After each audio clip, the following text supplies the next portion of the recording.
और वहीं करनाल में प्राकृतिक खेती को बढ़ावा देने के लिए राज्य स्तरीय समीक्षा बैठक का आयोजन भी किया गया। इस कार्यक्रम में मुख्यमंत्री मनोहर लाल ने बतौर मुख्य अतिथि शिरकत भी की है। इसके साथ ही कृषि मंत्री जेपी दलाल, कृषि विभाग के अधिकारी और कृषि विशेषज्ञ भी मौजूद थे। इस दौरान मुख्यमंत्री मनोहर लाल ने किसानों को कई सौगातें भी दी हैं। भारत गांव में बसता है और गांव को सशक्त किए बिना आत्मनिर्भर भारत की कल्पना करना मुश्किल है। इसी को लेकर हरियाणा के मुख्यमंत्री मनोहर लाल गांव को आगे बढ़ाने की कोशिश में जुटे हैं। प्राकृतिक खेती को बढ़ाने के लिए रविवार को करनाल के डॉक्टर मंगल सेन ऑडिटोरियम में राज्य स्तरीय समीक्षा बैठक आयोजित हुई। इस बैठक में हरियाणा के मुख्यमंत्री मनोहर लाल ने बतौर मुख्य अतिथि शिरकत की।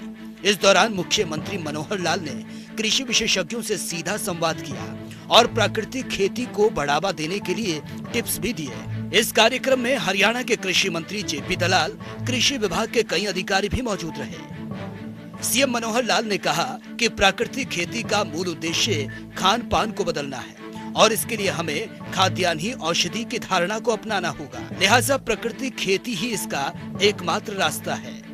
बीमार होने से बचाना, उनके स्वास्थ्य को ठीक रखना, इसके लिए आज की इस विषय की भूमिका ये आपके सामने रख रहा हूं कि हमको अपना पैटर्न बदलना पड़ेगा। 1960 से 2022 ये एक दिशा में हम चलते रहे हैं। हम, हमारा किसान, हमारी मंडियां, हमारे कृषि विभाग, हमारा सारा कुछ इस ओर बढ़ रहा है। लेकिन पिछले कुछ वर्षों से चिंता सबको होने लगी है कि इस कैंसर को, बीमारी को ठीक करना है तो पहले पानी ठीक करो, खाद्यान्न ठीक करो। शरीर की अन्य बीमारियां, उसमें भी खाद्यान्न की क्वालिटी को ध्यान देना है। तो कई प्रकार उसमें आ गए हैं। कहीं ऑर्गेनिक फार्मिंग आ गई, तो कहीं बायो मैन्योर के नाते से उस फार्मिंग को शुरू कर दिया, कहीं प्राकृतिक खेती शुरू किया। वहीं मुख्यमंत्री मनोहर लाल ने कहा, एक समय था जब 1960 के दशक में देश के खाद्यान्नों की कमी हो गई थी। इसके लिए हरित क्रांति का आह्वान किया गया था, जिसके चलते अंधाधुंध रासायनिक खादों का उपयोग हुआ और देश में अनाज के उत्पादन की कमी नहीं रही। अब रासायनिक खादों के प्रयोग से खेत भी जहरीले हो गए और खाद्यान्नों का उत्पादन भी जहरीला हो गया है। हमें संकल्प लेना चाहिए, ना तो जहर बोएंगे और ना ही जहर खाएंगे।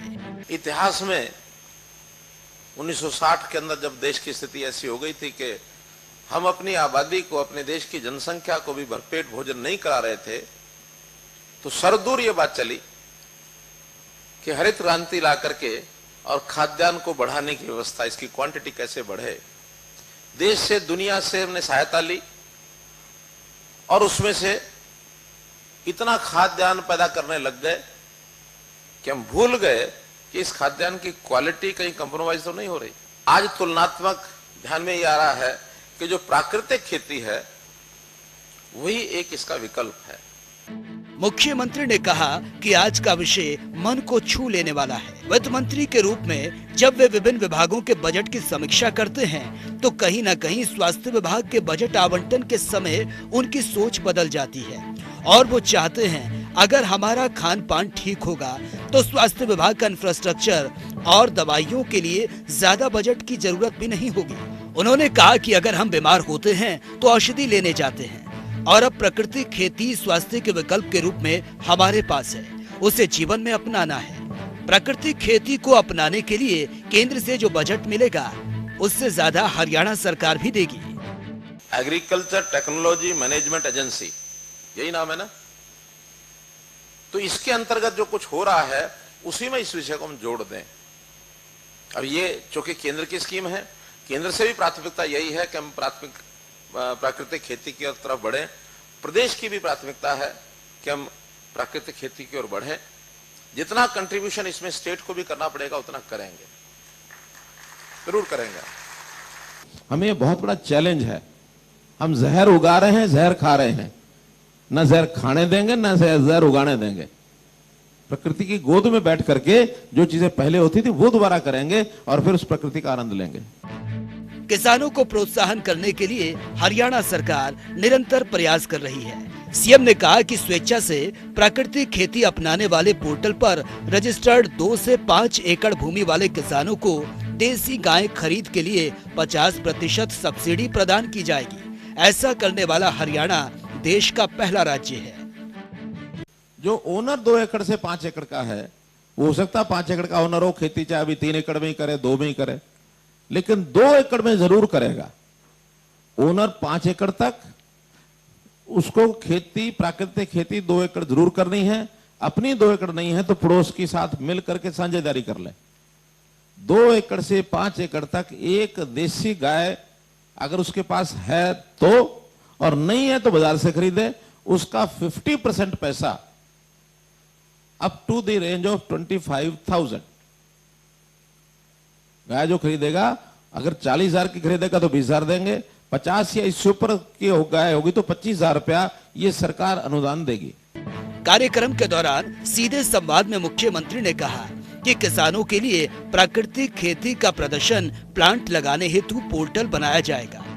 इस पर जमीन की पूरी जानकारी देने के साथ साथ किसान स्वेच्छा से फसल विविधीकरण अपनाने के बारे में अवगत करवाएंगे। इसके अलावा खाद्यान्न में दलहनी फसलें उगाने के बारे में भी जानकारी दी जाएगी। इस प्रकार विभाग के पास पूरी जानकारी होगी तो उसकी आसानी से मॉनिटरिंग भी की जा सकेगी।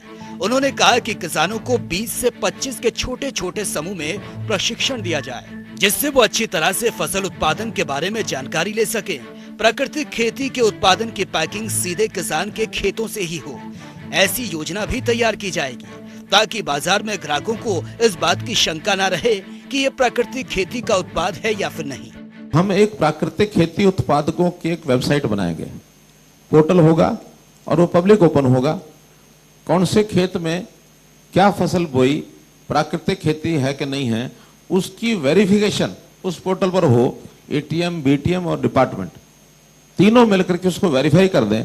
जब वेरीफाई हो तो पब्लिक ओपन वो हो जाए, और पब्लिक ओपन होने के बाद हम उसका प्रचार करेंगे कि जिस किसी को कोई खाद्यान्न चाहिए तो ये जो फार्म है, ये फार्मर अपने फार्म में प्राकृतिक खेती उगाते हैं। अच्छा है कि आप वहां जाकर के इनके फार्म से अपना चीज खरीद के लाएं, क्योंकि मंडी में आने के बाद वो सारे लिमिट्स टूट जाती हैं। वो कहेगा ही कि आपके खेत का है कि किसी और का आपने ला के रख दिया। एक तरीका। दूसरा एक तरीका है कि हम कोई एक पैकिंग व्यवस्था बनाए डिपार्टमेंट की ओर से कि उसके खेत में एजेंसी जाए और उस खेत में हमने अपने सामने उस प्राकृतिक खाद्यान्न को, उस प्रोडक्ट को हमने पैक किया और पैकिंग के ऊपर हमारी मोहर है। वो पैकिंग कहीं और कोई ना कर सके, ब्रांडेड हो हमारा। अगर और कोई नकली पकड़ा जाए तो उसको सजा दें, और वो ब्रांडेड अगर बैग उसका या उसकी थैली वो ब्रांडेड है, उस पर मोहर लगी है, उसको बाजार में कहीं भी कोई खरीद ले, उसकी जिम्मेदारी सरकार की एजेंसी की होगी। वहीं एटीएम और बीटीएम से सीधा संवाद करते हुए मुख्यमंत्री के समक्ष जानकारी आई कि पिछले 6-7 महीने से मासिक मानदेय नहीं मिला। इस पर मुख्यमंत्री ने तत्काल वित्त विभाग के अतिरिक्त मुख्य सचिव को फोन किया और तुरंत प्रभाव से मानदेय जारी करने के आदेश दिए। सीएम ने कहा कि वे नहीं चाहते कि किसी भी कर्मचारी का वेतन में देरी हो। यहाँ तक कि गांव के चौकीदार और सफाई कर्मचारी का वेतन भी हर महीने 7 तारीख तक जारी कर दिया जाता है। इसके साथ ही मुख्यमंत्री मनोहर लाल ने कहा कि प्राकृतिक आपदा की टेस्टिंग की जानकारी के लिए बाजार में महंगे उपकरण उपलब्ध हैं। प्रगतिशील किसान अब प्राकृतिकशील किसान कहलाएंगे। मुख्यमंत्री ने कहा कि हर ब्लॉक में एक प्रदर्शन प्लांट आवश्यक बनाया जाए ताकि उस खंड के किसान आसानी से उसका लाभ भी उठा सके। ब्लॉक स्तर पर 50 से ज्यादा प्रगतिशील किसान प्रशिक्षित किए जाएं। इस प्रकार प्रदेश भर में ज्यादा से ज्यादा प्रगतिशील किसान तैयार किए जा सकेंगे।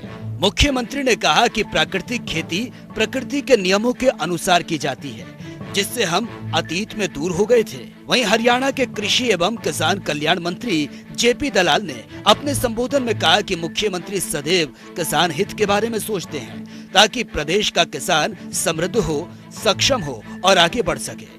कृषि मंत्री ने कहा कि पिछले दिनों मुख्यमंत्री ने 700 कृषि विकास अधिकारियों के पदों को भरने की स्वीकृति प्रदान की, जिसकी प्रक्रिया शीघ्र ही पूरी कर दी जाएगी। उन्होंने कहा कि आज का कार्यक्रम भी मुख्यमंत्री के प्रेरणा से ही संभव हुआ और ये विभाग की नई नई योजनाओं का नवाचार है और ये विभाग किसानों के लिए समर्पित होकर कार्य करेगा।